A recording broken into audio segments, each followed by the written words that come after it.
Welcome back. Joe Biden wasn't the only new Democrat to jump into the 2020 race. Massachusetts Congressman Seth Moulton also threw his hat into the ring, and in quite an interesting way. Just watch what he said this morning.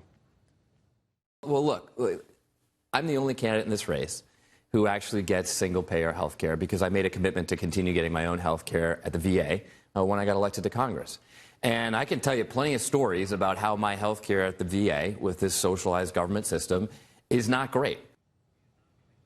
Very interesting. He really attacked Medicare for all, which I think is quite a brave position for a Democrat these days, but, very useful to President Trump in the arguments he's making. All right, with so many candidates, it's now up to 20. There's already signs the race could turn very nasty very quickly. We've seen Warren attacking Biden. We've seen Bernie attacking Biden.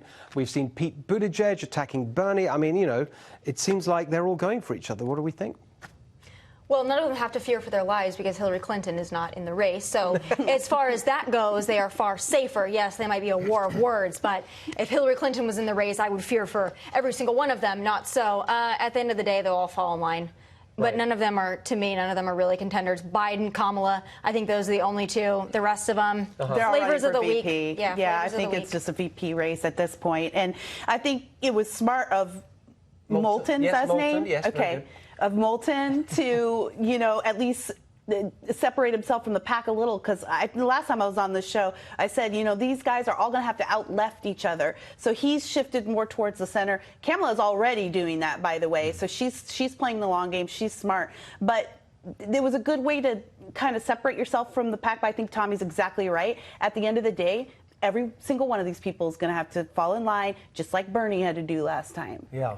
Well, I think the one unexplored factor, I mean, we all know it, but the identity politics of the left, it's going to be hard for Biden. He's not intersectional enough. With the one exception of, I think we need to have a a little moment to say. Sure. So intersectionality. The lowdown on intersectionality. Intersectionality is the sort of born in the left-wing academy, the view that you sort yourself by your privilege with white heterosexual males at the bottom, and then varying levels of more oppression. It's the intersection of varying types of It's the intersection oppression. of victimhood is what it is. Yes. It's how much have you been victimized by others today? Yes. That's what it is. It's pandering Olympics. But there's one asterisk, though, which I think the odds-on favorite is Bernie. The populist angle will allow him to overcome that problem, and I think right now he's the odds-on favorite. I just thought it was interesting. The thing that the Seth Moulton thing, I didn't got no chance. I mean, like Eric Swalwell, seems to me he's doing it literally for personal. Yeah, he's remember still him? in it, Exactly. Just for personal publicity and raising his profile. Yeah. But what it revealed, actually, that he was so clear and direct, Medicare for all is a disaster. He went on to be even more critical. I got them with the wrong medicine, they messed up operations. Is that it just reveals the rest of them are just sort of totally, like you said, pandering. They're, even the ones who clearly know it's a bad idea, they say, well, let's consider it, and, the theory's good, but there's different. None of them coming out and saying, come on.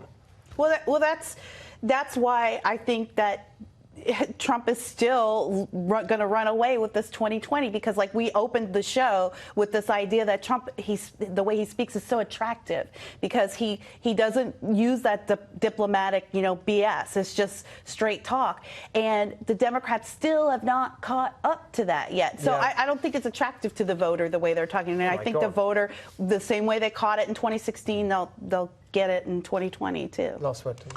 The only way the Democrats are going to win is by promising free things and adding dependents. So free things by way of reparations, free things by way of entitlements, student loan forgiveness, and adding dependents, illegal immigrants, felons voting from behind bars. That's our only shot. Got that one. That was a beauty, as the president would say.